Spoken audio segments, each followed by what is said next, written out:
Oke, assalamualaikum warahmatullahi wabarakatuh. Untuk pembahasan akidah kelas 4, pelajaran ke-7 halaman 69 mengenal Al-Quran.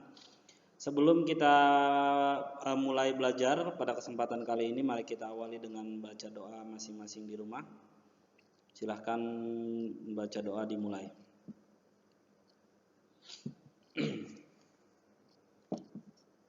Oke, Bapak cukupkan.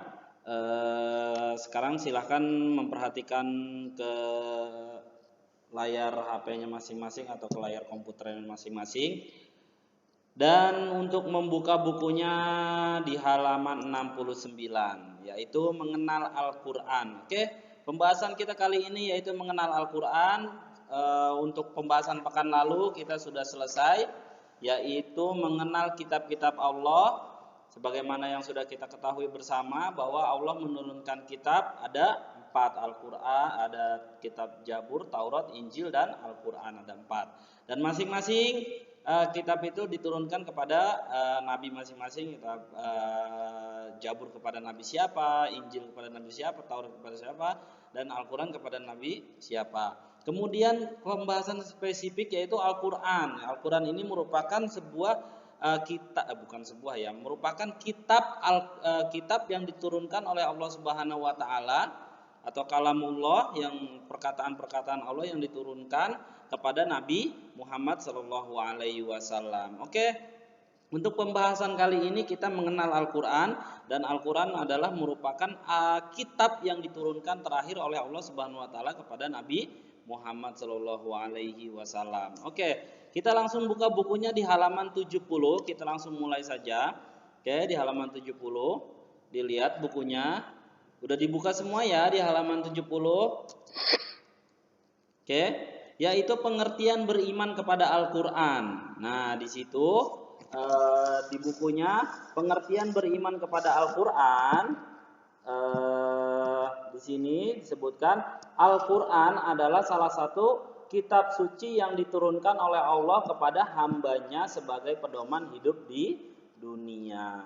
Jadi Al-Quran ini diturunkan oleh Allah Subhanahu Wa Taala ke dunia untuk pedoman hidup manusia di dunia, atau pedoman hamba Allah, atau pedoman orang yang diciptakan oleh Allah Subhanahu wa taala di dunia.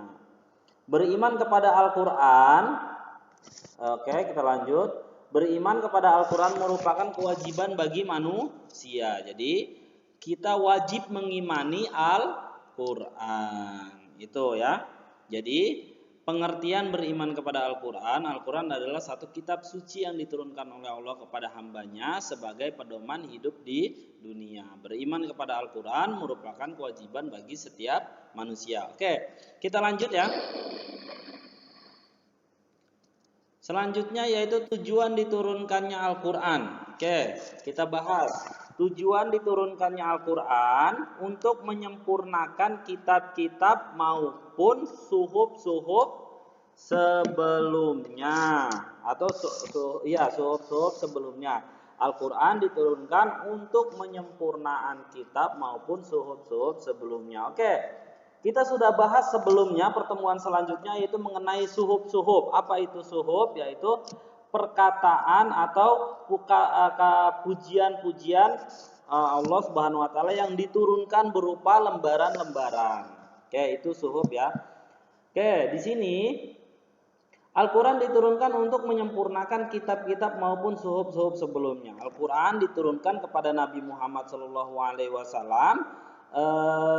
Isinya berupa syariat, ya, berupa syariat yang menghapus sebagian isi kitab-kitab terdahulu. Jadi ada beberapa yang dihapus dari kitab-kitab terdahulu, yaitu 3 kitab sebelum turunnya Al-Quran. Ada beberapa yang dihapus, ya.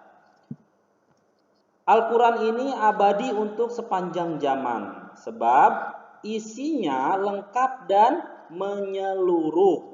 Nabi Muhammad SAW diutus kepada umat manusia seluruh dunia dan syariatnya berlaku sampai akhir zaman. Jadi Al-Quran ini berisi tentang syariat dan berlaku sampai akhir zaman. Kapan akhir zaman itu?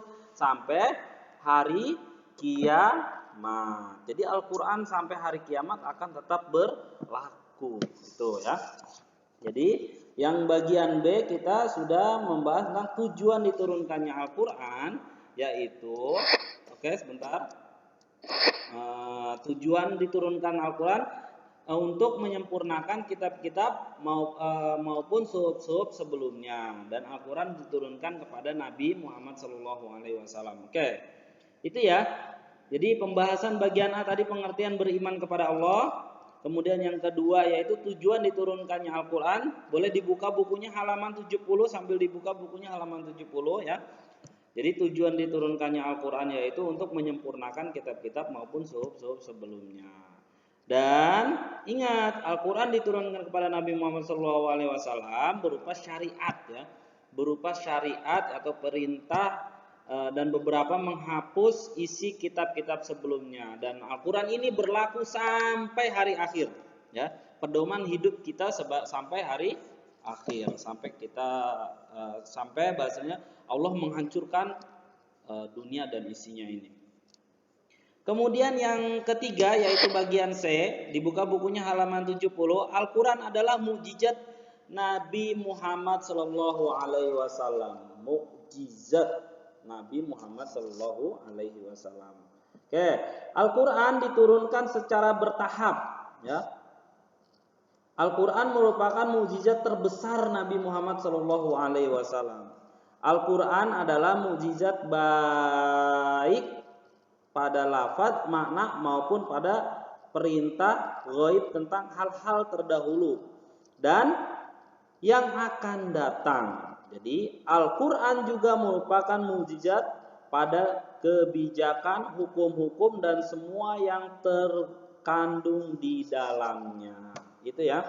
Jadi Al-Quran adalah mukjizat. Apa itu mukjizat? Keistimewaan yang diberikan oleh Allah kepada Nabi Muhammad. Ya, masing-masing nabi kan ada mukjizatnya masing-masing. Itu ada nabi yang bisa membelah lautan, ada yang nabi bisa berbicara dengan hewan, ada nabi yang bisa apalagi bisa membelah bulan. Nah itu ya, banyak mukjizat nabi. Ada yang nabi bisa tongkatnya bisa berubah jadi ular. Itu mukjizatnya ya.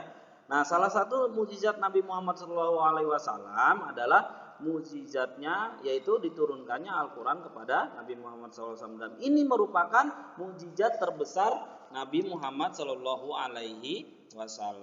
Oke. Pembahasan pada kesempatan kali ini kita cukupkan sampai bagian C ya. Kita cukupkan sampai bagian C. Insya Allah kalian bisa memahami semua apa itu Al-Quran ya. Kita ulang dari awal ya. Oke. Mengenal Al-Quran ya. Pengertian beriman kepada Al-Quran. Nah, Al-Quran adalah salah satu kitab suci yang diturunkan oleh Allah kepada hambanya sebagai pedoman hidup di dunia. Beriman kepada Al-Quran merupakan kewajiban bagi manusia, ya. Itu perhatikan. Kemudian sambil dilihat bukunya halaman 70 ya, tujuan diturunkannya Al-Quran. Al-Quran diturunkan untuk menyempurnakan kitab-kitab maupun suhuf-suhuf sebelumnya. Al-Quran diturunkan kepada Nabi Muhammad SAW berupa syariat yang menghapus sebagian isi kitab-kitab terdahulu. Al-Quran juga Al-Quran ini abadi untuk sepanjang zaman sebab isinya lengkap dan menyeluruh. Nabi Muhammad SAW diutus kepada umat manusia seluruh dunia dan syariat berlaku sampai akhir zaman. Kemudian Al-Quran adalah mukjizat Nabi Muhammad SAW. Ya, jadi Al-Quran adalah mukjizat Nabi Muhammad SAW diturunkan secara bertahap. Al-Quran juga merupakan mukjizat terbesar bagi Nabi Muhammad SAW. Nabi berarti Nabi Muhammad ini memiliki banyak mukjizat ya. Dan mukjizat paling terbesar yaitu diturunkannya Al-Quran. Al-Quran adalah mukjizat bagi baik pada lafaz, makna maupun pada perintah gaib tentang Al-Quran terdahulu dan yang akan datang. Al-Quran juga merupakan mukjizat pada kebijakan, hukum, dan semua yang terkandung di dalamnya. Oke, pembahasannya kita cukupkan ya. Jadi pembahasan pada kesempatan kali ini kita cukup sampai bagian C. Al-Quran adalah mukjizat Nabi Muhammad SAW. Kurang lebihnya mohon maaf. Jadi mungkin itu aja yang bisa Bapak sampaikan atau kita bahas pada kesempatan kali ini sampai bagian C. Jadi mohon nanti dibuka-buka lagi bukunya, dibaca-baca lagi bukunya agar lebih paham dan lebih memahami ya. Setelah Bapak terangkan, mohon semuanya nanti dibuka-buka lagi bukunya. Terima kasih banyak atas perhatiannya dan semoga kalian semua, baik kalian, orang tua kalian, saudara-saudara kalian semua semoga sehat-sehat selalu dan terhindar dari penyakit-penyakit yang tersebar pada saat ini. Oke, Bapak cukupkan. Terima kasih. Kita akhiri dengan doa kafaratul majlis. Subhanakallahumma wa bihamdika asyhadu an la ilaha illa anta astaghfiruka wa atubu ilaik. Kurang lebihnya mohon maaf apabila ada kesalahan dari Bapak. Terima kasih. Wassalamualaikum warahmatullahi wabarakatuh.